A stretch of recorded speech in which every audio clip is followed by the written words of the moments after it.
एक न्यायाधीश जो कई सालों से न्यायपालिका में न्याय की मूर्ति मानी गई, वो अपने घर में इतना बड़ा अन्याय करेगी ऐसा किसी ने सोचा भी नहीं था। अपनी ही बहू को मानसिक रूप से इतना प्रताड़ित करना कि उसे आत्महत्या करनी पड़ी और उसके बाद कहना वो शिज़ोफ्रेनिक थी, वो ड्रग्स लेती थी।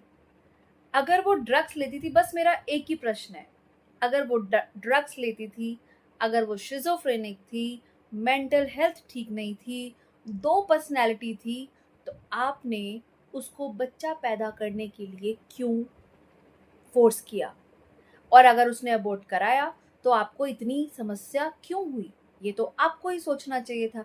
अगर वो मेंटली इल थी, शिज़ोफ्रेनिक थी और यहाँ तक कि आपके अकॉर्डिंग उसकी 2 पर्सनैलिटी थी, ड्रग्स लेती थी, तो क्यों आप एक नई ज़िंदगी को इस में धकेलना चाहते थे? हो सकता था कि बच्चे को कोई प्रॉब्लम हो जाए। आपने खुद ये बहुत समझाया, आप बहुत ज्ञानी हैं, आपने ये सारी चीज़ें अपनी वीडियो में समझाई। उसके बाद आप कहती हैं कि वंश चलाना था। अगर वो बच्चा उसकी सेहत ठीक ना होती तो आप क्या वंश चलाती? और जो बच्चा इस ज़िंदगी में जो बच्चा इस जीवन में, इस दुनिया में आया ही नहीं, उस बच्चे के लिए आपको इतना कंसर्न है। लेकिन जिसकी जीवन जो आपके यहाँ ज़िंदगी जी रहा था, उसकी आपको कोई परवाह नहीं है। ये कैसी दोगलीपन है?